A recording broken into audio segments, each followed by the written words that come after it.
Assalamualaikum warahmatullahi wabarakatuh. Innal hamdalillah nahmaduhu wa nasta'inuhu wa nastaghfiruh wa na'udzu billahi min syururi anfusina wa min sayyiati a'malina may yahdihillahu fala mudilla lahu wa may yudlil fala hadiya lahu. Asyhadu an la ilaha illallah wahdahu la syarika lah wa asyhadu anna Muhammadan abduhu wa rasuluh. Allahumma sholli ala sayyidina Muhammad wa ala ali sayyidina Muhammad. Rabbi shrah li sadri wa yassir li amri wahlul 'uqdatam min lisani yafqahu qawli. Amin. Alhamdulillahirabbil alamin. Allah masih memberikan kesempatan kepada kita untuk bisa bernafas dan kemudian masih bisa menikmati puasa tahun ini, sehingga kita berharap puasa tahun ini bisa menjadikan kita lulus menjadi manusia yang atau pribadi seperti yang Allah dambakan, yaitu adalah pribadi yang la'alakum tattaqun. Salat dan salam semoga tercurah kepada Nabi kita, yaitu Muhammad SAW, berserta keluarga, kerabat, sahabat, dan orang-orang soleh di antara kita semua. Alhamdulillahirabbil alamin. Pada kesempatan kali ini, saya diberikan amanah untuk menyampaikan materi, yaitu menjadi manusia yang bermanfaat. Semoga apa yang saya sampaikan ini bisa bermanfaat untuk kita semua, khususnya saya, dan Allah memberikan kemudahan bagi kita untuk bisa mengambil barokah di dalam materi ini, sehingga menjadi pribadi yang seperti apa yang Allah harapkan, yaitu la'alakum tattaqun, pribadi yang bertakwa, yaitu pribadi yang memiliki derajat yang paling tinggi di antara manusia, yang insya Allah nanti di surga akan berjumpa lagi dengan Nabiullah, yaitu Muhammad SAW. Saya awali materi kali ini, yaitu menjadi manusia yang bermanfaat, itu adalah bahwa Rasulullah SAW pernah bersabda bahwa khairun nas, sebaik-baik manusia itu adalah anfa'uhum linnas, yaitu mereka adalah orang yang paling bermanfaat bagi manusia. Hadis riwayat Ahmad dan At-Tabrani serta Ad-Durqutni. Lah, khairun nas, sebaik-baik manusia, yaitu anfa'uhum linnas, yaitu yang paling bermanfaat bagi manusia. Inilah bisa kita katakan, kenapa kok sebaik-baik manusia? Karena inilah jalan hidup para nabi, inilah jalan hidup para sahabat, yang tidak ada sejarahnya satupun para sahabat. Mereka itu kemudian sibuk untuk memikirkan diri mereka sendiri, mereka sibuk untuk memikirkan kebaikan mereka sendiri, dan mereka sibuk untuk memikirkan kebahagiaan mereka sendiri. Tetapi semua sahabat yang mendampingi Rasulullah pada fase Mekah sampai fase Madinah, atau kita sebut sebagai kaum Hajirin, mereka adalah orang-orang terbaik yang kemudian bisa kita lihat kehidupannya tidak ada satupun di antara mereka yang hidup untuk memikirkan kebahagiaan mereka sendiri. Kenapa? Karena memang Rasulullah mengabarkan atau mengajarkan bahwa seorang muslim itu adalah identitasnya adalah menjadi manusia yang bermanfaat. Ketika kita mencoba untuk berusaha menjadi manusia yang bermanfaat untuk umat atau untuk orang lain, maka Allah juga menjanjikan di dalam surat Al-Isra ayat 7. Apa itu? A'udzubillahi minasyaitonirrajim. Bismillahirrahmanirrahim. In ahsantum, jika kalian berbuat baik, ahsantum li anfusikum. Sebetulnya kalian itu berbuat baik untuk diri kalian sendiri. Artinya apa? Bahwa di dalam surat Al-Isra ayat 7 ini Allah mengabarkan kepada kita semua, jangan khawatir seandainya kamu berkorban untuk menolong saudaramu, keluargamu, entah ibu bapakmu atau orang tuamu, kerabat-kerabatmu, tetangga atau masyarakat, maka sebenarnya Allah itu akan mengembalikan kebaikan itu kepada kalian sendiri, kepada kamu sendiri.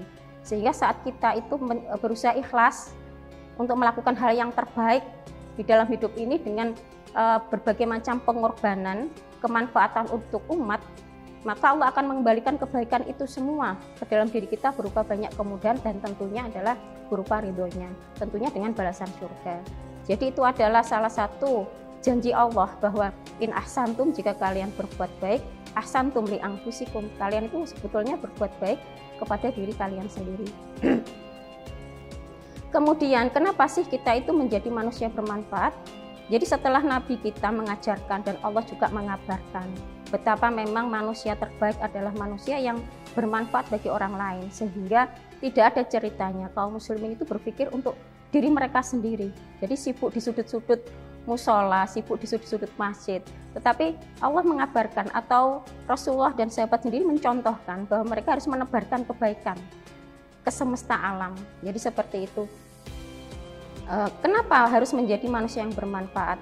Jadi di sini di slide saya tuliskan bahwa sebetulnya kalau kita rangkum perjalanan hidup kita dari awal sampai akhir, maka sebetulnya itu hanya ada tiga poin, yaitu manusia lahir tanpa kita minta.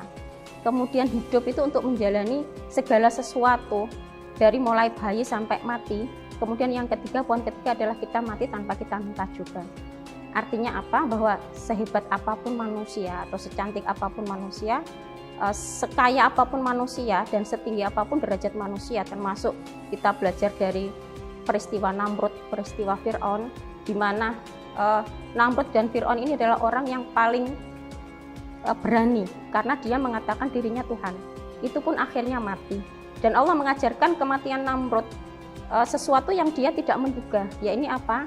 Ketika Allah memasukkan semacam lalat, ya, nyamuk atau lalat, binatang kecil semacam nyamuk atau lalat memasuki hidungnya Namrud. Jadi seorang raja yang mengatakan dirinya Tuhan, yang menentang ketuhanan Allah yang dikabarkan oleh Nabi Ibrahim alaihissalam, maka Allah mengajarkan bahwa ada juga riwayat yang mengabarkan bahwa binatang semacam nyamuk atau lalat yang Allah masukkan ke hidung Namrud itu ternyata satu sayapnya itu patah. Jadi nyamuk ini akhirnya kemudian memasuki kepalanya Fir'aun dan berputar-putar sampai 3 hari. Akhirnya Fir'aun atau si Tuhan, si orang yang mengaku Tuhan ini toh akhirnya mati dan dikalahkan oleh binatang kecil yang sayap sebelahnya itu patah. Ini Allah ingin mengabarkan kepada kita semua bahwa sehebat apapun kamu mengatakan dirimu itu sebagai raja ataukah sebagai Tuhan atau sebagai orang yang paling kaya, mungkin ada Korun waktu kasusnya Fir'aun itu juga, maka Allah itu ingin menyentil bahwa ketika Allah menghendaki binatang kecil yang bisa mematikan kamu, maka akan mati juga.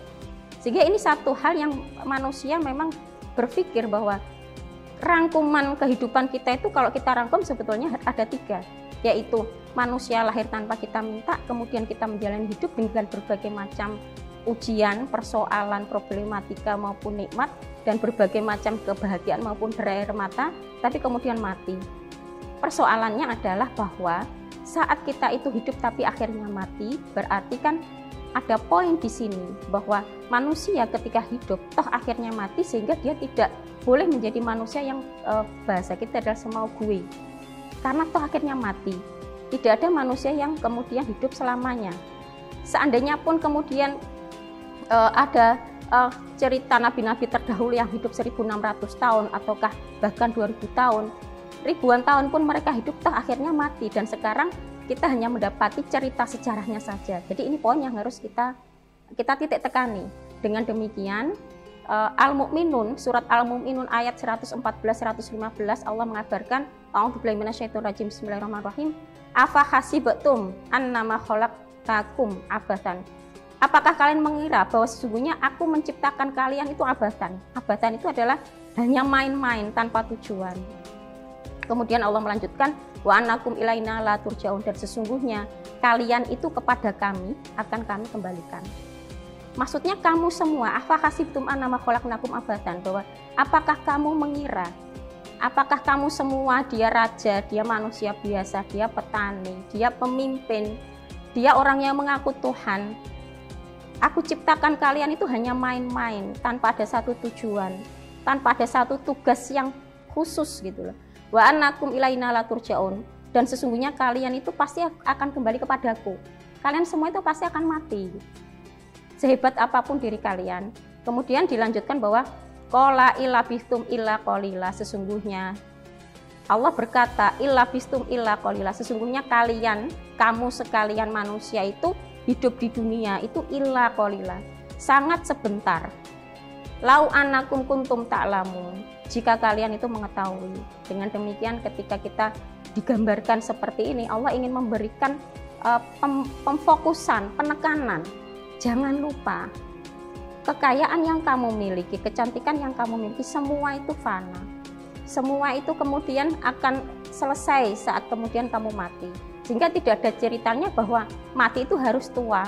Banyak anak muda itu yang mati. Jadi kita tahu banyak sekali artis-artis top misalkan, atau artis-artis yang kemudian di puncak ketenarannya itu kemudian akhirnya mati. Kalau dulu itu kan, kalau zaman saya dulu ada yang namanya Marilyn Monroe, itu tewas karena overdosis. Contohnya seperti itu, dan banyak sekali contoh-contoh yang lain. Jadi ini adalah sentilan bahwa kita harus berpikir bahwa rangkuman ketiganya itu, janganlah kalian itu intinya bermain-main dalam hidup. Jadi di sini kemudian di slide saya gambarkan. Jadi ini adalah sekedar untuk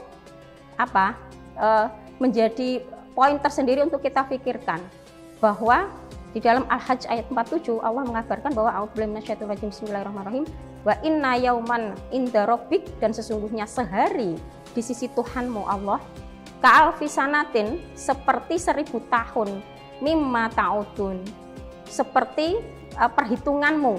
Jadi di dalam Al-Hajj 47 Allah itu mengabarkan bahwa sesungguhnya sehari di sisi Tuhanmu, atau ulama itu ada yang menafsiri sehari di akhirat itu sama dengan 1000 tahun di dunia.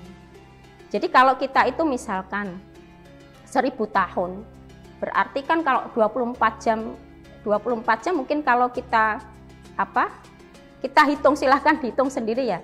Tapi kalau tidak salah, kalau 1000 tahun di dunia itu sama dengan sehari di akhirat, berarti kan kalau 24 jam itu kan sekitar berapa jam. Intinya nanti akan ketemu bahwa ketika manusia itu memiliki umur 62,5 tahun, itu sebetulnya menurut perhitungan akhirat itu adalah 1 sama dengan 1,5 jam.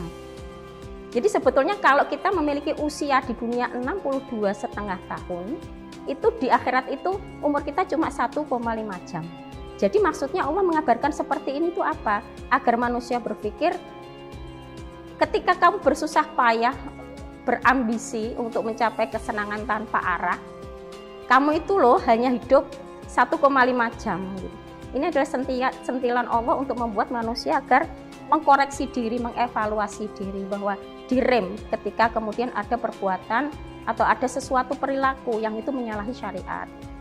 Dengan demikian, dari apa yang saya gambarkan tadi, dari mulai kemudian visi Nabi, visi sahabat, visi para nabi, visi sahabat itu adalah menjadi orang yang paling bermanfaat untuk semesta, maka sejalan dengan apa yang Allah firmankan di dalam surat Ad-Dariyat ayat 56, bahwa a'udzubillahi minasyaitonir rajim, bismillahirrahmanirrahim, wa ma khalaqtul jinna wal insa illa liya'budun. Ini adalah ayat yang sering kita baca, ayat yang sering kita dengar atau masyhur kita dengar. Dan aku tidak menciptakan jin dan manusia melainkan agar mereka beribadah kepadaku. Dengan demikian, bahwa ketika Allah mengabarkan banyak hal bahwa usia manusia itu sebentar, yang kekal itu akhirat, maka jangan jadikan dunia, maksudnya Allah kan jangan jadikan dunia itu sebagai tempat tujuan akhir. Jangan jadikan dunia itu sebagai tempat pelampiasan kesenangan sebesar-besarnya. Tidak ada ceritanya bahwa mati harus tua. Tidak ada ceritanya mati itu harus sakit gitu. Kemudian Allah melanjutkan bahwa ma uridu minhum rizqin wa ma uridu ayyut'imun. Aku tidak menghendaki rizki. Maksudnya rizki sedikit pun dari manusia, dari mereka. Kemudian wa ma uridu ayyut'imun, dan aku Allah itu tidak menghendaki juga agar manusia itu memberi makan kepadaku. Ini maksudnya apa sih gitu loh? Bahwa aku menciptakan jin dan manusia itu hanya untuk beribadah, titik. Aku tidak akan pernah minta balasan. Ketika kamu beribadah kepadaku itu, aku tidak akan pernah meminta balasan sedikit pun. Maksudnya di sini kan aku tidak menghendaki rezeki dari kamu, itu tidak minta balasan atas ibadahmu. Dan aku juga tidak akan minta makan sebagai bentuk balas jasa karena kamu sudah beribadah kepadaku. Kenapa? Innallaha huwar razzaq. Sesungguhnya Allah itu pemberi rizki, yang mana dzul quwwatil matin. Allah itu juga mempunyai kekuatan yang matin, yang sangat kokoh. Artinya bahwa ketika Allah itu menciptakan jin dan manusia, maka di sini Allah itu hanya menugasi satu saja, ibadah. Tidak ada yang lain, tidak ada. Jadi tidak ada. Terus kemudian ditandaskan, aku juga tidak akan pernah minta balasan apapun. Karena Allah itu pemberi rizki dengan kekuatan yang kokoh. Jadi manusia itu diberikan rezeki dari mulai lahir sampai mati, bahkan di rahim ibu. Kalau kita itu bisa merenung ya, bagaimana mungkin seorang yang ada di dalam perut ibu kok bisa makan. Ini kalau tidak kehendak Allah atau rezeki dari Allah, tidak mungkin bisa hidup. Orang yang tidak taat kepada Allah atau orang yang ateis, bahkan Fir'aun saja atau Namrud saja masih diberi makan sampai dia mati. Apalagi kemudian kaum mukmin gitu kan. Jadi intinya titik poinnya di situ. Sehingga di sini kemudian slide saya kasih gambaran bahwa jika manusia tidak mengkaji Al-Quran, jika manusia itu kemudian tidak memakai pedoman petunjuk Allah, yaitu berupa Al-Quran dan As-Sunnah, maka dia tidak tentu arah. Jadi di sini ada gambar problematika remaja saat ini ya, mungkin identik tawuran, geng motor, narkoba, seks bebas, aborsi, HIV. Jadi ini adalah gambaran manusia-manusia yang wa ma khalaqtul jinna wal insa illa liya'budun, sehingga mereka menjadikan hawa nafsu mereka sebagai standar atau patokan untuk meraih sebuah kesenangan. Padahal seharusnya saat kita memiliki satu keinginan apapun itu harus dikembalikan kepada bagaimana Allah membuat rambu-rambu itu. Apakah kemudian itu boleh atau tidak boleh, atau bahasa kita ya ada standar patokannya itu bisa wajib, bisa sunnah, bisa mubah, bisa makruh, kemudian bisa haram. Maka dalam setiap detik-detik kehidupan manusia, jika kita kembalikan kepada Ad-Dzariyat ayat 56-58, sesungguhnya saat kita bangun tidur sampai tidur kembali, fase-fase kita menjalani, kita bangun, mau ngapain sih? Kita kemudian makan, bagaimana sih apa yang kita makan gitu kan. Kemudian kita keluar sekolah, kemudian di dalam sekolah, di lingkup sekolah, ada banyak kegiatan di situ sampai pulang kembali, sampai akhirnya tidur kembali. Fase 24 jam itu kita kembalikan kepada standar atau patokan dari Sang Pemberi Rizki. Karena bagaimanapun juga manusia bisa bernafas, masih bisa melangkah, masih bisa bangun tidur, masih bisa berpikir, itu adalah bagian rizki yang Allah berikan kepada kita. Demikian rupa rizki yang diberikan Allah itu kita atur, kita tundukkan kepada bagaimana Allah membuat rambu-rambu. Jadi ada wajib, ada sunnah, ada mubah, ada makruh, ada haram. Nonton itu boleh apa enggak? Nonton film boleh-boleh saja, kan mubah. Tergantung apa yang ditonton. Sekarang kan begitu. Kalau yang ditonton adalah film-film yang mengandung maksiat, maka di saat itu juga kita kena hukum. Hukumnya adalah haram, contohnya begitu. Maka inilah yang menjadikan bahwa setiap aktivitas manusia itu tidak lepas dari tujuan ibadah. Kemudian saya bahas karena ini kan Pondok Ramadan untuk pemuda. Pemuda seharusnya bagaimana? Seharusnya pemuda itu memiliki tenaga yang kuat, produktif, memiliki idealisme yang tangguh, memiliki semangat yang membara. Sehingga di sini kan saya gambarkan sedikit bahwa perjuangan Indonesia dulu pun kan dibangun atas dasar para pemuda yang bangkit. Sehingga Sumpah Pemuda itu kan juga namanya Sumpah Pemuda, bukan sumpah orang tua, kan begitu. Dengan demikian ini sama, jadi sejarah Indonesia, kemerdekaan Indonesia dengan berbagai macam pahlawan yang berasal dari pemuda, ada Bung Tomo, ada Panglima Jenderal Sudirman dan lain sebagainya ini, pemuda harus mengambil peran penting dalam sejarah.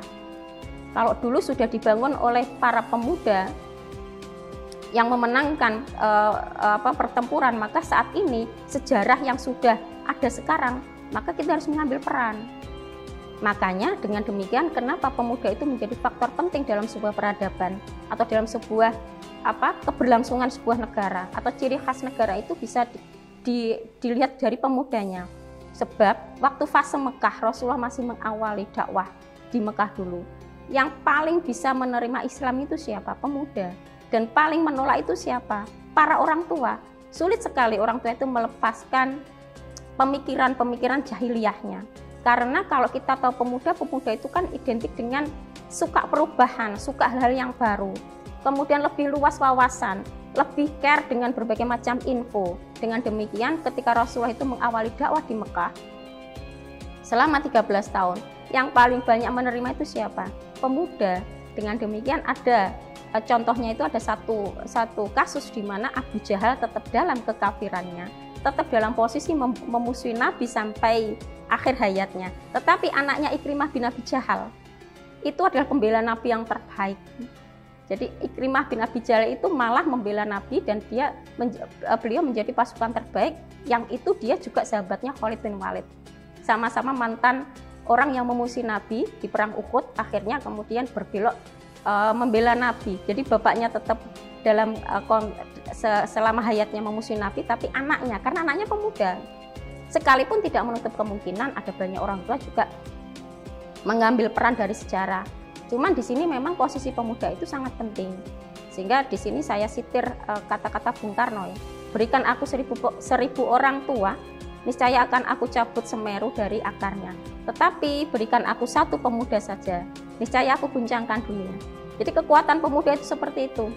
Sehingga Nabi itu kuat. Kalau kita tahu sirah Nabi dari awal dari Mekah sampai beliau hijrah di Madinah, yang menyokong itu para pemuda. Jadi jarang sekali yang tua. Jadi generasi sahabat awal itu adalah para pemuda. Maka gambaran Bung Karno itu cukup berikan aku 1 pemuda, niscaya akan aku guncangkan dunia. Kalau 1000 orang tua hanya bisa mencabut Semeru. Ini gambaran Bung Karno betapa negara itu sangat butuh pemuda yang punya idealisme yang kokoh, idealisme yang tentunya sesuai dengan tuntunan Allah dan bersemangat. Dan tidak atau bukan generasi yang semau gue itu ya, TikTok itu boleh asal ya itulah kena hukum. Jadi sekali lagi hukum wajib, sunnah, mubah, makruh, haram ya. Yang penting diperhatikan itu. Ada yang mengatakan jangan jadi generasi TikTok. Banyak sekarang TikTok itu TikTok yang bermanfaat kan. Jadi ada TikTok motivasi, TikTok kemudian untuk bisnis, TikTok untuk penyemangat dan lain sebagainya. Tidak semuanya jelek, tapi yang jelek tinggalkan. Sedemikian rupa antara pemuda dan perubahan itu ibaratnya 2 sisi mata uang. Maksudnya adalah antara pemuda dan perubahan itu tidak bisa dipisahkan. Di mana ada perubahan, di situ ada pemuda. Di mana ada perjuangan menuju kemerdekaan, yang mengusung semuanya adalah pemuda. Dimanapun berada, jadi saat Nabi atau kita bicara sejarah Indonesia. Jadi ini tentunya sebagai pemuda, makanya kalau bahasa saya sebagai orang tua itu kan begini. Pemuda itu hanya memiliki 1 kesempatan. Karena saat sudah tidak jadi pemuda, maka akan sulit untuk tampil sebagai saat dia masih muda. Saat masih muda itu kan tenaga masih fit, pemikiran masih cepat untuk menangkap segala sesuatu informasi. Kemudian aplikasi dari semua itu kan cepat untuk merespon. Jadi beda sekali dengan orang tua. Jadi intinya bahwa saya katakan itu gambarannya begitu. Jadi pemuda itu kesempatannya cuma sekali. Saat kemudian sudah jadi orang tua, maka akan sulit untuk mencapai sesuatu yang mana ketika dia masih jadi pemuda. Jadi jangan lupakan itu. Makanya mumpung masih muda, jadikan kemudian diri itu menjadi diri yang bermanfaat untuk umat, sama seperti apa yang dimisikan oleh Allah dan dimisikan oleh Rasulullah dan para sahabat. Mereka adalah contoh yang terbaik. Dengan demikian pemuda itu meniti jalan surga. Maksudnya apa? Bahwa kemanfaatan yang dia tebarkan di semesta ini, visinya adalah memang akhirat. Sehingga kenapa kok seperti itu? Karena itu akan bernilai, yang pertama jelas bernilai ibadah. Ketika itu bernilai ibadah, dia tidak akan pernah minta pamrih apapun. Apakah itu imbalan jasa, imbalan pangkat, imbalan pujian, dan lain sebagainya. Sedemikian rupa dia mendedikasikan hidupnya agar bermanfaat bagi umat. Dengan cara apa? Di sini An-Nahl ayat 89 saya sitir bahwa A'udzubillahi minasyaitonirrajim, bismillahirrahmanirrahim. Wa nazzalna 'alaikal kitaba, aku turunkan alaika kepadamu Alkitab. Apa itu Al-Quran? Tibyanan itu penjelas, likulli syai'in, pada segala sesuatu, wahudan, petunjuk, warahmah, dan rahmah, wa busyra lil muslimin, dan juga untuk kaum, dan disebarkan untuk kaum muslimin. Jadi wa nazzalna alaikal kitaba tibyanan likulli syai'in wahudan warahmah wa busyra lil muslimin. Jadi Allah itu menurunkan alaikal kitab Quran tibyanan likulli syai'in untuk menjelaskan kepada kalian itu apa? Segala sesuatu.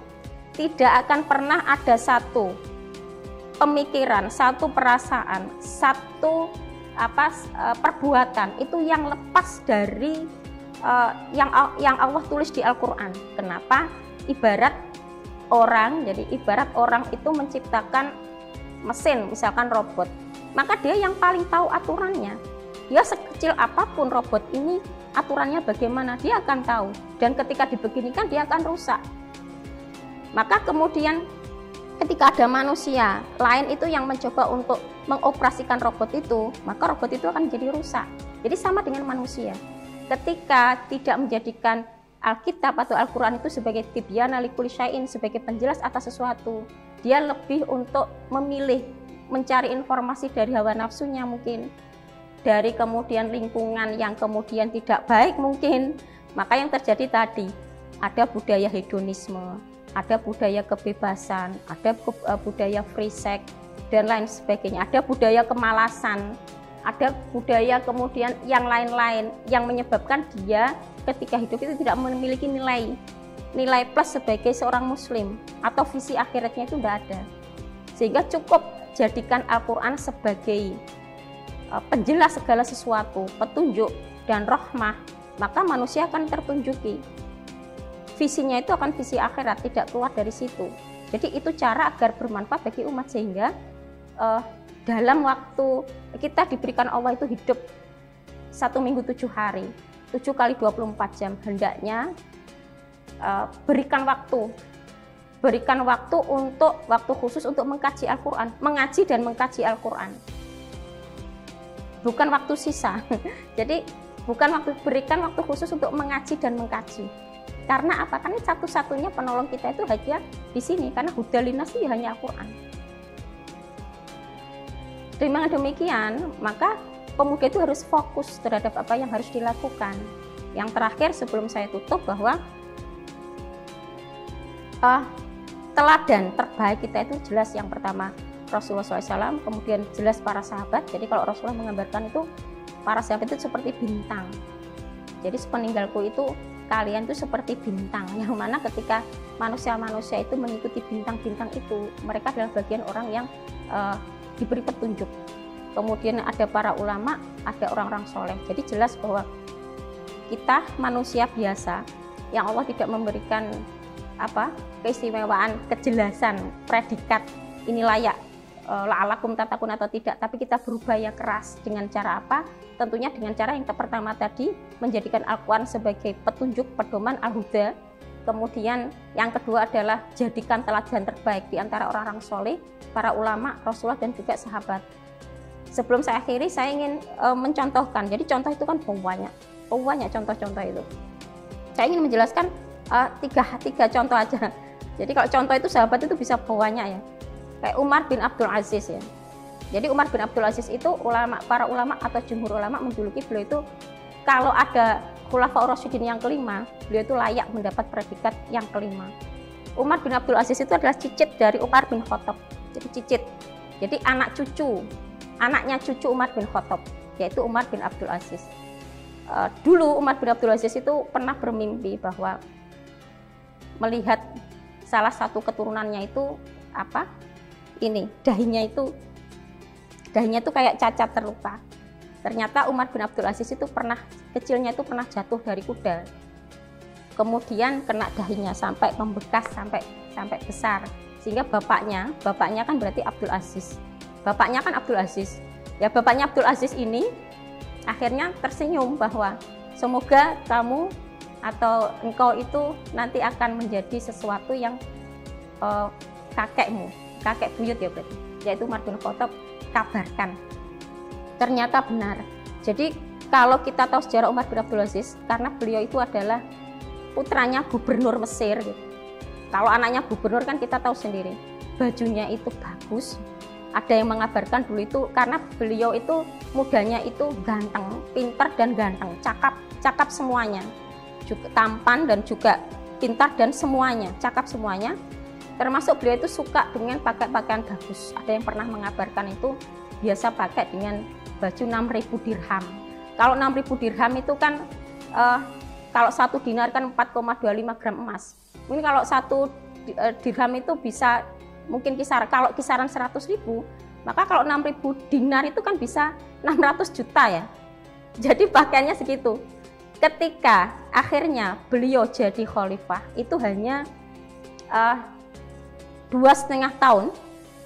Semua apa yang dia punya, Amirul Mukminin itu kayak pemimpin. Kalau di sini kepala negara ya.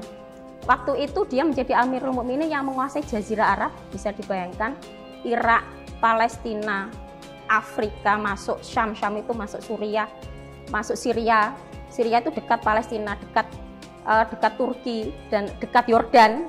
Kekuasaannya itu sangat luas waktu itu, karena waktu itu kan era Umayyah, era dimana kalau kita tahu sejarah Rasulullah Khulafaur Rasyidin ke Umayyah, itu era Umayyah itu memang luas sekali wilayahnya.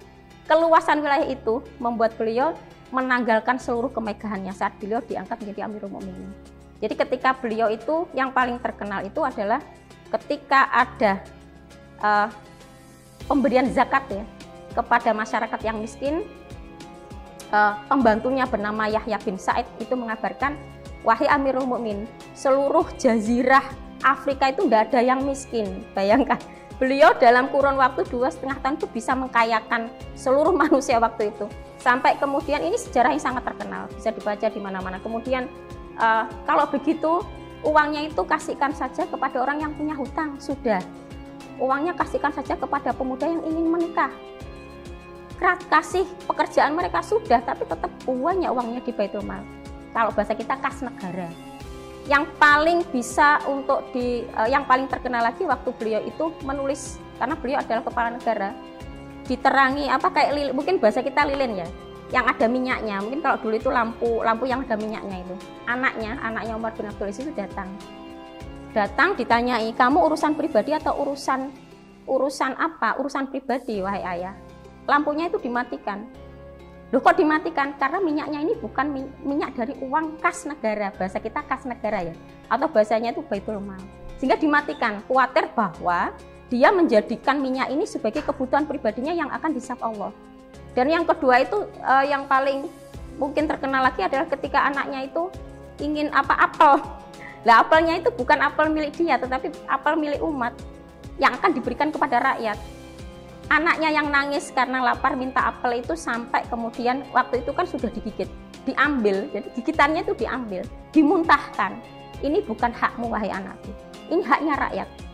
Jadi ini adalah gambaran di mana bahwa produktivitas ini, ada yang bilang Umar bin Abdul Aziz itu memimpin umur 34-35, ada yang bilang 37-39. Tapi yang jelas adalah di 2-3 tahun atau 2,5 tahun.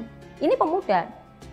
Kemudian kisah yang kedua adalah Imam An-Nawawi. Ini adalah sangat tenar dengan Riyadhus Shalihin ya.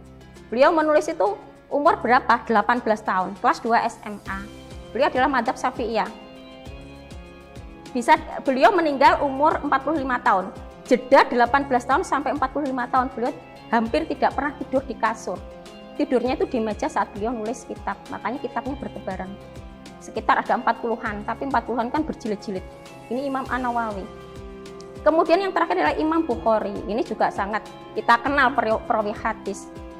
Yang mana Imam Bukhari ini hafal 100.000 hadis sahih berserta sanad dan matan.